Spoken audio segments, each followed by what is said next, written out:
Sejam todos muito bem-vindos a mais um episódio do Me Ajuda Cibele.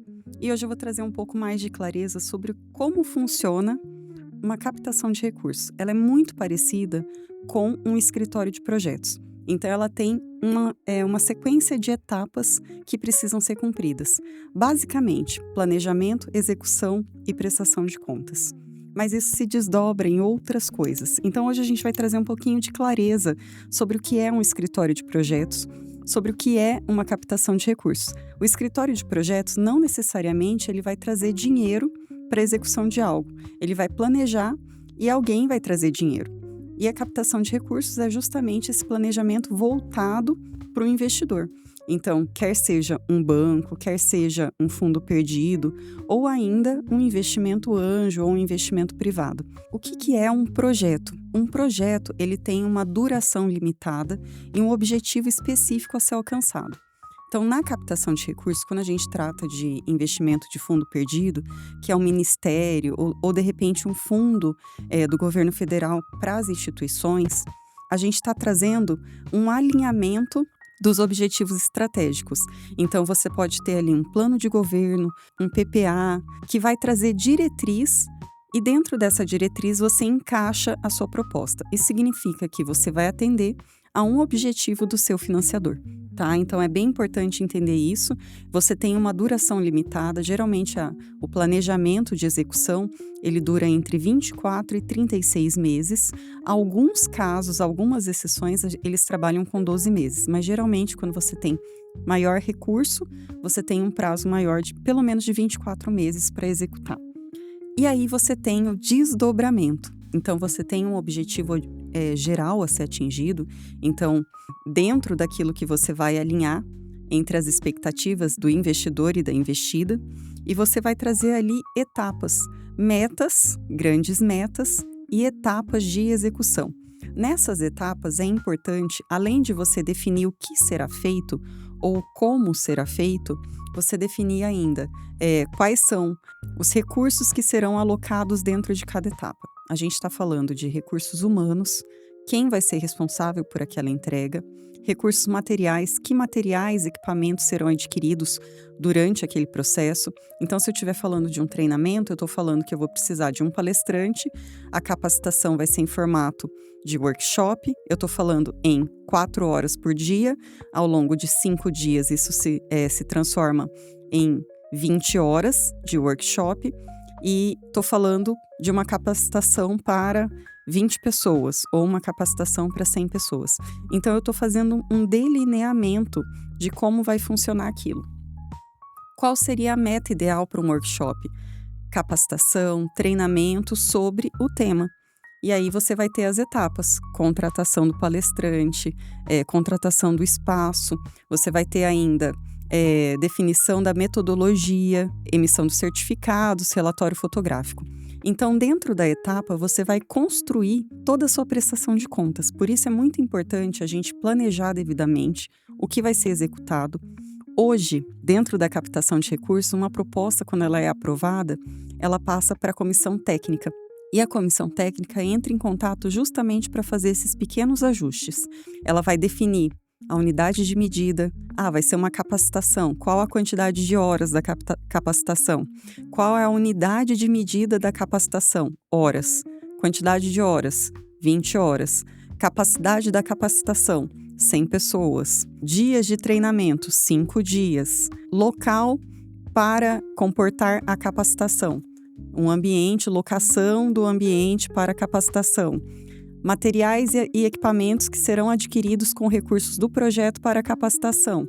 Manuais, apostilas, post-it, computador, data show. Então, eu vou construindo o meu conceito dentro daquilo, entendeu? Eu vou definindo quem fará a capacitação. Então, precisa ser um profissional com formação na área X, com experiência na área Y. Então, eu vou construindo essa proposta de forma que ela fique clara e objetiva. Então, eu vou definindo quais são as etapas, quais são os recursos, qual o prazo de execução, qual o custo da hora. Então, dependendo da formação do meu palestrante, ele vai ter um valor de hora trabalhada, né? E qual a qualidade esperada? Eu espero pelo menos 80% de emissão de certificados. Eu espero que as pessoas estejam, após o workshop, aptas a fazer a atividade tal. Então, se eu fizer um workshop para capacitação, para formação em técnicos de algo, eu espero que essas pessoas tenham habilidades adquiridas naquilo, entende? Então, a gente precisa definir com clareza cada etapa para que a gente possa ter uma proposta com densidade suficiente para ser aprovada. Por isso é tão importante procurar um captador de recurso experiente. Então, ele vai ter mais habilidades para conseguir trazer essa clareza, justamente porque a hora de trabalho faz com que você adquira essa habilidade. Então, quanto mais você escreve, mais habilidade você tem. Então, é bastante importante procurar um captador de recursos que seja capacitado e que tenha experiência na área, porque isso facilita também o contato com os técnicos que avaliam a proposta. A gente consegue conversar na mesma linguagem e consegue trazer velocidade na avaliação e nos resultados.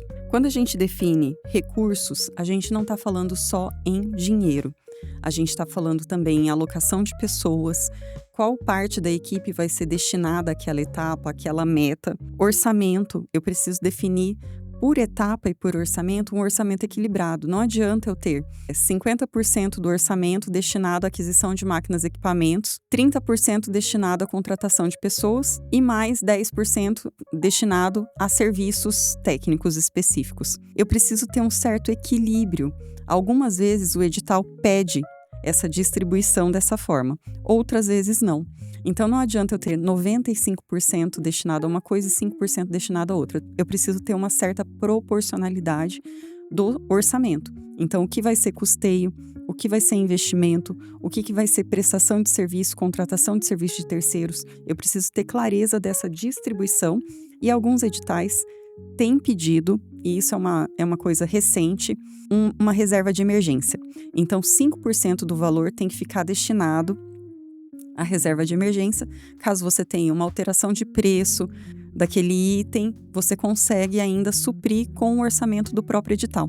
Então, geralmente, quando você capta recursos para OSC não tem recursos, são associações sem fins lucrativos. Então, elas não têm como aportar uma contrapartida, elas não têm como investir dinheiro no projeto. Por isso, eles deixam essa reserva de emergência, reserva de contingência. Se tiver algum imprevisto, aciona a reserva. E aí não precisa tirar dinheiro de contrapartida, de repasse, de mais nada. Gestão de risco.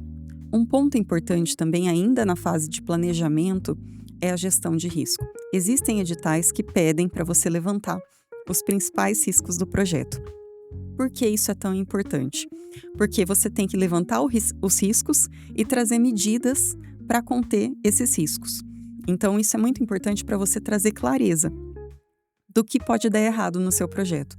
Então, por exemplo, quando a gente faz captação de recursos para áreas remotas, então, Amazônia Legal, coisas desse tipo, ou para tecnologias que ainda não são tão tangíveis, são inovação realmente, a gente traz um gerenciamento de risco para isso. Então não vai ter uma aceitação daquela tecnologia, daquela inovação. Ou na área de fronteira não tem internet. Ou existe alagamento, possibilidade de alagamento. Como é que você vai construir algo numa região que tem alagamento? E aí você vai trazendo alternativas para você solucionar aquele problema mesmo antes que ele aconteça. Quando a gente trabalha com OSC, principalmente na Amazônia Legal, existe também o risco da região fronteiriça, o risco de alagamento, o risco de disputa por terras. Então, são questões graves, são questões agrárias, mas são questões que acontecem com alguma recorrência. Então, isso também é previsto. Regularização fundiária, então, áreas demarcadas pelo INCRA. Então, é bastante importante saber quais são os principais riscos dentro do seu modelo de negócio e dentro da captação que você está buscando. Então, quem é que te financia? Quanto mais dinheiro e quanto mais relevante a instituição que te financia, mais criteriosa ela é. Quando a gente fala de captação de recursos internacionais, a gente está falando de CAF, BFW, são bancos internacionais. Bancos alemães, são bancos de outros países. eles têm uma linha mais criteriosa para avaliação de projetos. Então, é comum que você chegue a fazer 17 anexos para uma única proposta. Então, você precisa de tempo e planejamento para montar toda essa estrutura. Mas isso é muito bom, porque eles fazem uma matriz lógica que vai justamente trazer isso, clareza para o projeto. Para cada meta que você tem, quais são as etapas associadas, quais são os resultados esperados e quem vai ser responsável por aquela etapa. Além disso, qual o impacto esperado, porque geralmente quando você trabalha com projetos sociais, você vai ter um impacto direto, seja ambiental, seja na questão socioeconômica. Então, você vai ter um impacto direto numa população específica, indígena, quilombola, comunidades tradicionais. E isso é muito interessante, porque isso traz clareza e isso traz para o financiador, principalmente esse financiador internacional, a sensação de que ele está cumprindo com a missão dele, que é justamente fortalecer a agricultura familiar, ou fortalecer comunidades tradicionais, ou fazer a preservação daquele bioma, né? Então, Amazônia Legal. Então, isso é muito importante para o financiador, porque está cumprindo com o objetivo estratégico da instituição. Outro ponto, plano de comunicação. É muito comum você ter um plano de comunicação ao final do projeto. O que significa o plano de comunicação? Quem serão as pessoas que serão comunicadas? Então, você tem que ter, geralmente isso é requisito, um site, um Instagram, alguma forma que você consiga dar visibilidade à execução do projeto. Então, dar visibilidade às pessoas. É muito importante também a integração com a comunidade. Então, aquela comunidade que vai ser atendida, ela também precisa ser participante e integrante do projeto. É comum que seja necessário fazer reuniões e que você tenha que dar transparência na tomada de decisão. Para cada decisão, para cada prioridade, existe também os critérios do que vai ser priorizado ou não. E isso tem que ser de forma conjunta, não só de quem está fazendo a proposta, de quem está elaborando, de quem vai gerir o recurso. Então, algumas vezes, a própria instituição que vai te financiar, que vai te patrocinar, ela vai exigir de você que você tenha uma participação social do projeto.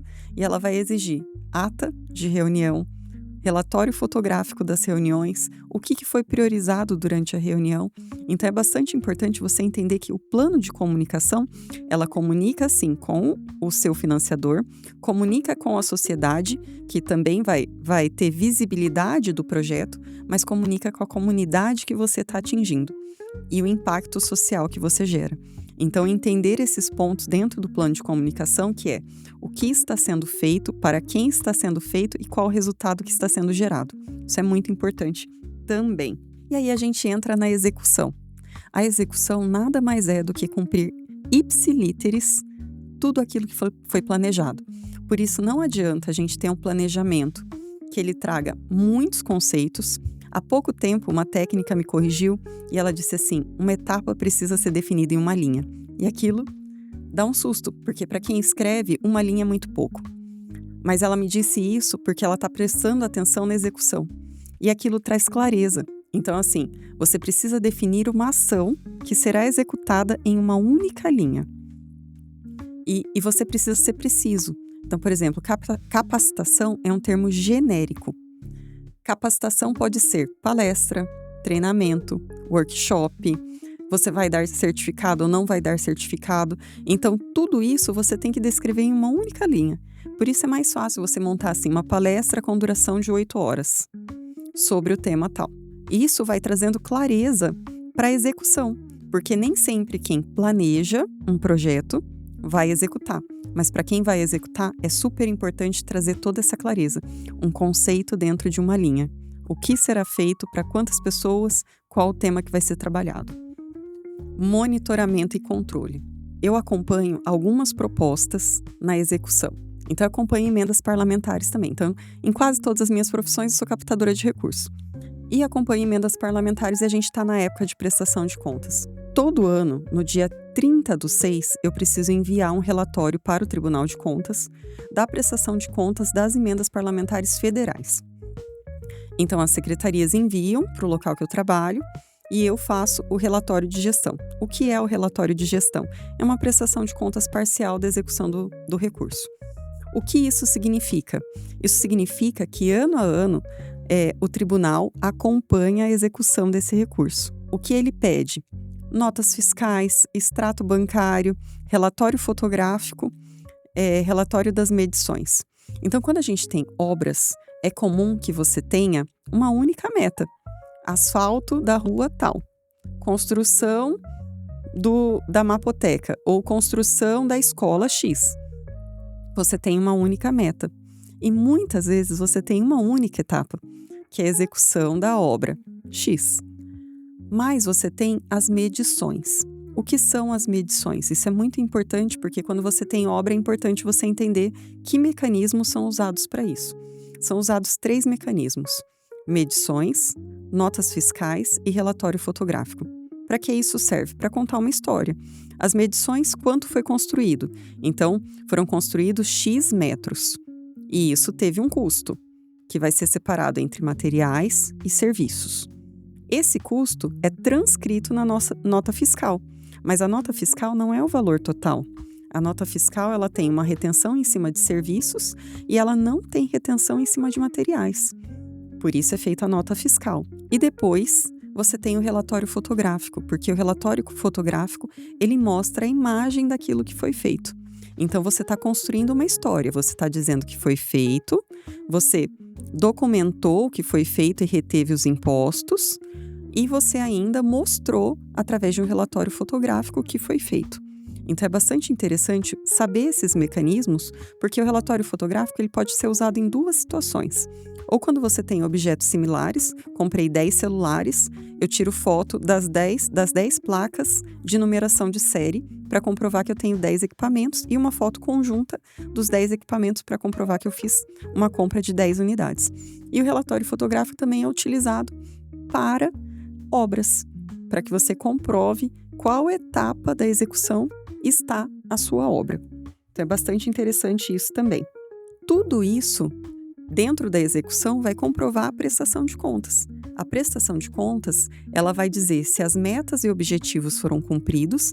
Então, dentro de cada meta eu tenho etapas. Então, a etapa 1 foi 100% concluída, a etapa 2 foi 100% concluída. Quando você não executa 100% da etapa, você precisa justificar. Eu não consegui comprar o item porque aquele item saiu de série. Então, não existe mais aquele celular no modelo que eu fiz o orçamento. Tudo bem, não tem problema. Você faz uma justificativa e aquele recurso, ele poderia ser gasto com outro equipamento mais atualizado, desde com o mesmo valor, ou ele pode ser devolvido. E essa parte de devolução de recursos é bastante importante. Toda vez que você descumpre uma meta e uma etapa, e você precisa alterar essa meta ou essa etapa, porque não consegui um fornecedor para aquilo, não vai dar tempo para executar aquilo, não existe mais o equipamento que seria comprado ou o valor extrapola o orçamento da meta, você tem 2 opções. Uma, você solicita um ajuste de plano de trabalho. Por isso, o captador de recursos precisa ficar na execução do projeto. Tá? Então, assim, eu vejo alguns captadores de recursos que eles escrevem a proposta e quando você tem algum problema ao longo da execução, eles já assumiram. Então, é bastante importante você contratar um captador de recursos que faz o que eu faço. Eu acompanho a elaboração da proposta, a execução e a prestação de contas. Então, eu sei exatamente que etapa da historinha você está executando, né? A gente vai fazer a validação do documento juntos, antes de enviar.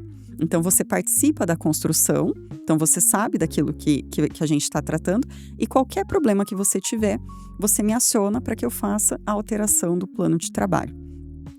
A alteração do plano de trabalho é justamente isso. Não consigo mais comprar aquele item naquele valor. Eu vou solicitar a substituição do item e vou dizer, nós conseguimos aportar mais tanto para que seja comprado um novo equipamento. Ou geralmente eles não fazem um repasse maior de valor. O valor da diferença quem faz é você, que a gente chama de contrapartida. Então você faz um depósito da contrapartida financeira. As contrapartidas variam, depende muito do tipo de captação, tá? Então existem contrapartidas de 0,1% até 10%. Então isso varia muito conforme o modelo de captação que você está seguindo. Geralmente acontece isso. E a gente tem que falar de um ponto muito importante: a linha base. O que isso significa? Por exemplo, eu comprei um equipamento para aumentar a minha produção em X quantidades.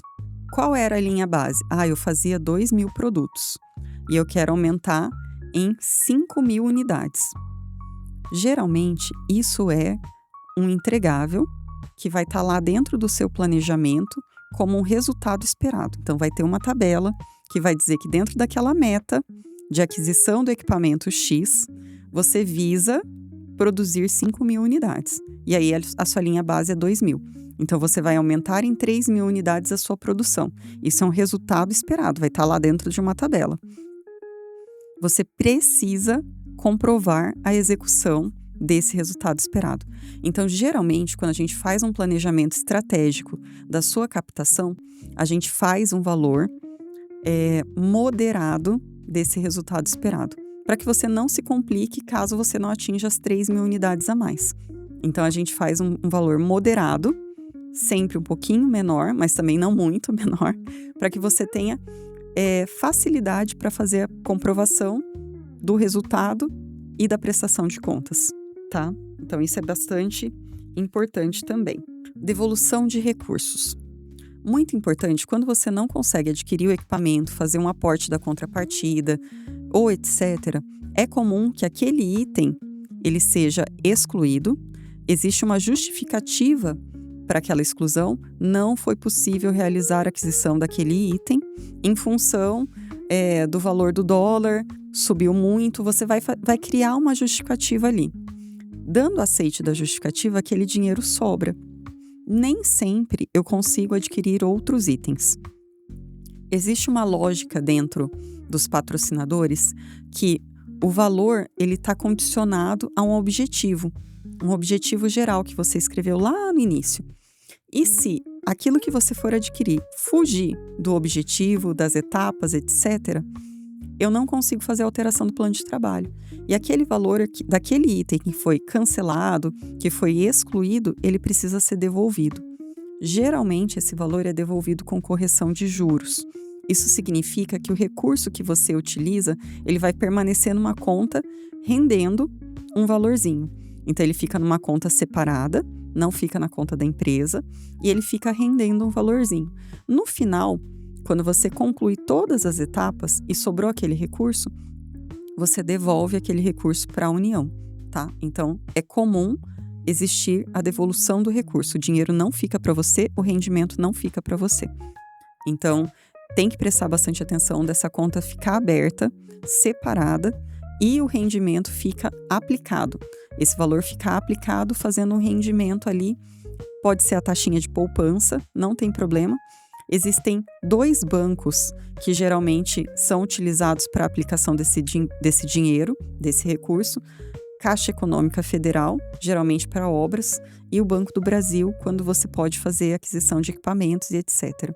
A Caixa Econômica é um pouco mais criteriosa, então, quando a gente faz captação para OSC, hoje também é a Caixa Econômica que nos acompanha.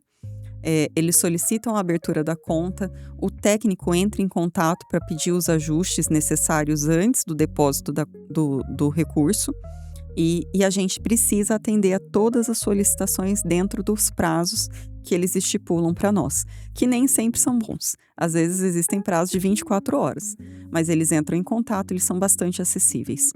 A grande sacada de um captador de recursos é que ele vai planejar, acompanhar a execução, monitorar você durante a execução para que você consiga cumprir aqueles prazos pré-estabelecidos.